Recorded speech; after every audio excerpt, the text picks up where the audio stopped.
বুড়া হয়ে গেছেন আপনি, এখনো চা দোকানে নর্তকীর নাচ দেখেন। আপনি আল্লাহরে ভালোবাসেন, মিথ্যাবাদী। আপনি নবীকে ভালোবাসেন, কারে বুঝান মিয়া? এটা দুনিয়া তো আমার আর আমনের না, আখেরাত আমনে আমারে বুঝাইলে কি, আমারে না বুঝাইলেই কি, আমারে ফাঁকি দিলেই কি? আমি নেকি দেব না ইমাম সাহেব নেকি দেয়? কথা বলেন না কেন?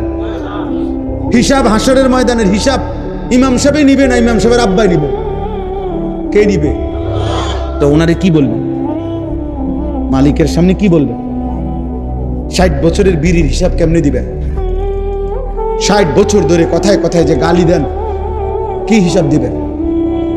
60 বছর বয়সেও যে সুদ খান, কিস্তি নেন, এই হারামখোর বুড়া মিয়া, কেমনে আল্লাহর জবাব দিবেন? কেমনে আল্লাহর সামনে দাঁড়াইবেন?